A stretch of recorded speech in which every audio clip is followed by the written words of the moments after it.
Once, there was a wicked sprite that enjoyed playing tricks on others. He was one of the most mischievous sprites that ever lived. One day, he was in a really good mood. Do you know what wicked sprites do when they're in a good mood? They craft something terrible and interesting. This sprite thought it would be a good idea to make a mirror. It was no ordinary mirror. It had some strange powers. Anything that was beautiful, pure and good looked ugly, terrifying and evil in the mirror. Those things that were already good for nothing and a sore to the eye looked even uglier and even more horrific. The sprite was delighted to find that the mirror grinned whenever someone had a good thought. He showed his precise mirror to all the little sprites in his school, and there were hoots and screeches of delight. They were glad to have the mirror and flew around holding it all the time. They looked at the people through it, and eventually there wasn't a single person who didn't look ugly or distorted. In their excitement, they flew higher and higher until they were close to the stars. Suddenly, the mirror grinned and shook so much that the sprites couldn't hold it any longer. It went crashing through the skies and shattered into a million pieces, some as big as a person and others as tiny as a grain of sand. It was only after it broke that the mirror worked even more evil than ever before. Anybody who got a grain of the shattered mirror in their eye saw the world as a bleak and ugly place. Some people got a splinter in their heart. Then the mirror sucked all the love out of the heart and turned it into a lump of snow, cold and cruel. Some of the broken pieces were as large as window panes. Some shards went into people's spectacles, and even when they looked at their friends through them, all they saw were horrible, distorted creatures.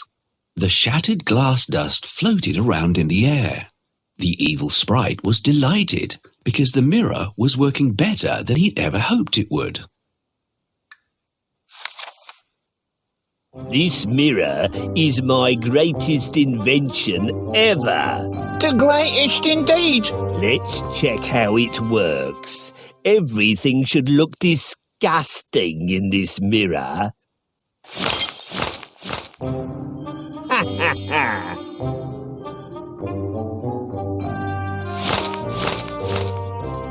Just look at this.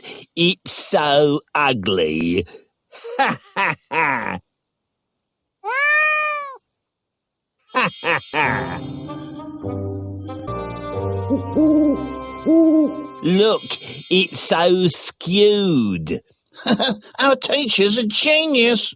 Excellent. This mirror works very well. And now, my little trolls, show this mirror to the whole world. Let's spread discord and confusion among the people. We will get all humans to look into the mirror. Look at these ugly reflections. Let's find all of them.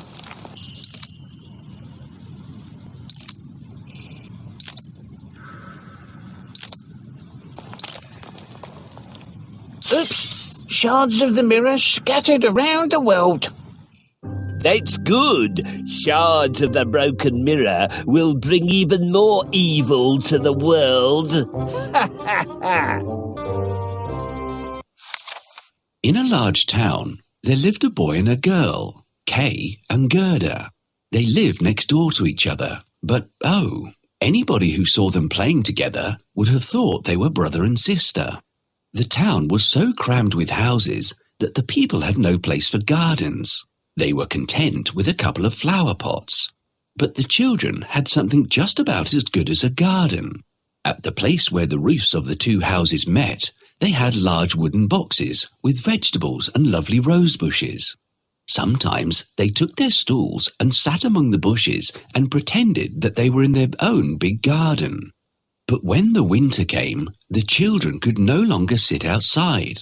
They had to be content with playing inside the house. One day, Gerda and Kay were sitting by the window in Kay's house. Kay's grandmother, who was looking at the snowflakes, said quietly, The white bees are swarming. Kay and Gerda looked at her in surprise. Grandma, do the bees have a queen? Kay asked. Oh, yes, they do. Said Grandma. Where the swarm hangs in thick clusters, she flies there. Sometimes she flies into towns and peeps in through the windows. When she does that, the most beautiful patterns form on the window pane. Have you both seen this happen? Kay and Gerda nodded. They'd seen it many times, so Grandma was telling the truth. That evening, when Kay was sitting by the window alone, he saw something remarkable. He noticed that one snowflake was larger and prettier than the rest and sparkled in the moonlight. The flake of snow grew larger and larger, and at last it was like a young lady dressed in the finest white gauze made of 1,000,000 little flakes like stars. She was so beautiful and delicate. But she was made of dazzling sparkling ice and was so full of life. She turned around to look at Kay. She nodded towards the window and beckoned with her hand. Kay was frightened and jumped down from the box. It seemed to him as if, at the same moment, a large bird flew past the window. The next day was very different. There was snowfall at first, but afterwards the sun shone brightly. Kay and Gerda cheered up because green leaves were sprouting on the trees, the birds were singing, and the windows were thrown wide open.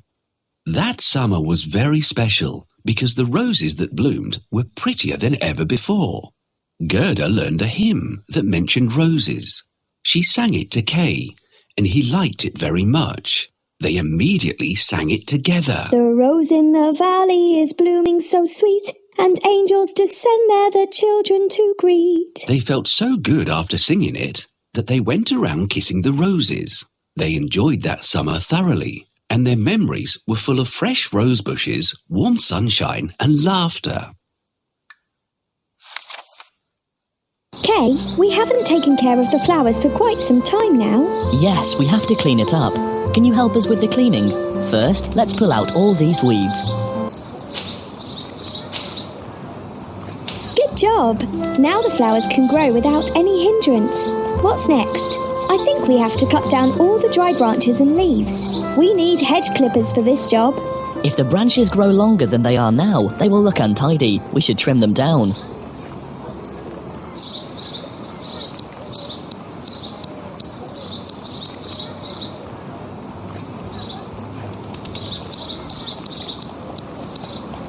Excellent. Now we need to water the flowers. We need a watering can.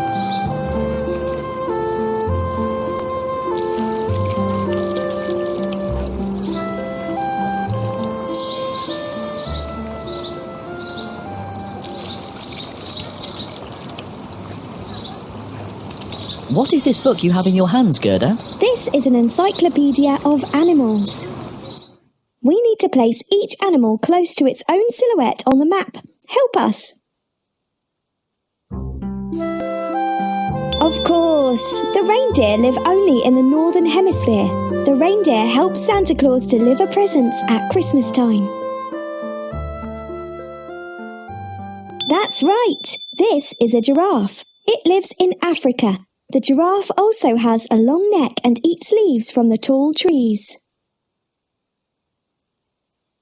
Exactly! This is an elephant. It lives in Asia and Africa. It is the biggest land animal in the world. This is a horse. It can carry goods and people. There are so many amazing animals that live in the world. I'm so glad my teacher gave me this book. By the way, we had singing class today at school. I learnt a lovely song. Wow, that's great. Go ahead and sing it. Okay. The rose in the valley is blooming so sweet, and angels descend there the children to greet. Now that's such a beautiful song. Kay and Gerda sat outside talking as the clock tower struck 5, and almost at the same moment, Kay felt something fall in his eye. He rubbed his eyes and splashed water on it, but whatever it was wouldn't come out. It was one of the splinters from the magic mirror. Another piece struck his heart, and even though it didn't hurt him, it slowly changed his heart into a lump of ice. Poor Kay had changed. He looked at the roses and made a face. How ugly those roses are. They are crooked and dull, said Kay. Gerda was surprised. Kay had never spoken like that before. She brought out her book of animals, and they looked at it as they had done many times. But Kay closed the book shut and said, I don't want to look at these ugly, horrid animals. Kay was so grumpy and unkind that Gerda left sadly. When she came to listen to Grandma's stories, she was surprised to see Kay smirking. He stood behind Grandma and imitated the way she told stories. He's never done anything like this before, thought Gerda. What's happened to Kay? Kay imitated others too, and it wasn't pleasant at all to watch him. Time passed by quickly, and before long it was winter again. All the little boys and girls in the town went to play in the snow. Kay hardly ever played with Gerda now. One day he took his sled and went to play with the other boys. The boldest boys often tied their sleds onto a carriage or cart and took a great ride. Kay was feeling very bold that day. When he found a pure white sled passing by, he decided that he would tie his sled onto it. Inside the carriage was a woman wrapped in white fur, and she wore a matching white fur cap.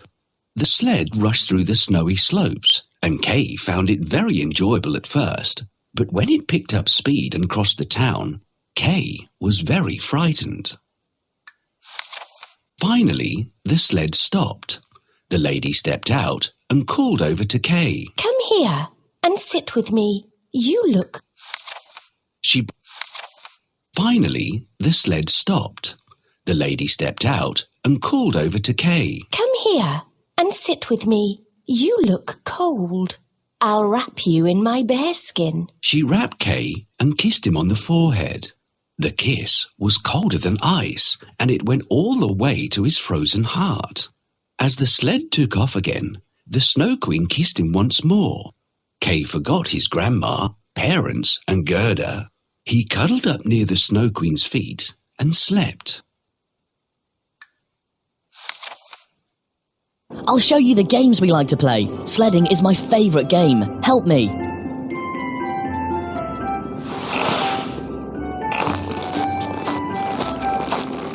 Good job. Let's do this one more time. That's enough. I'm bored of sledding. Let's make a snowman.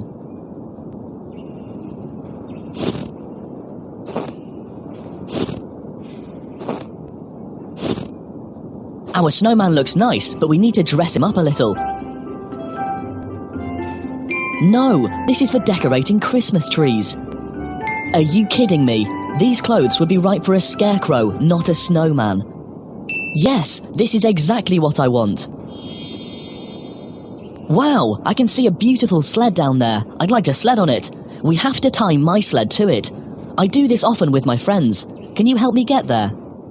Help me get to that beautiful sled.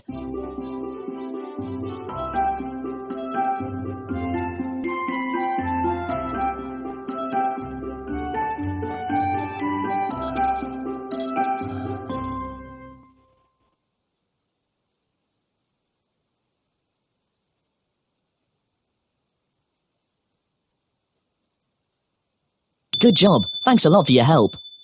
Let's go and don't stop.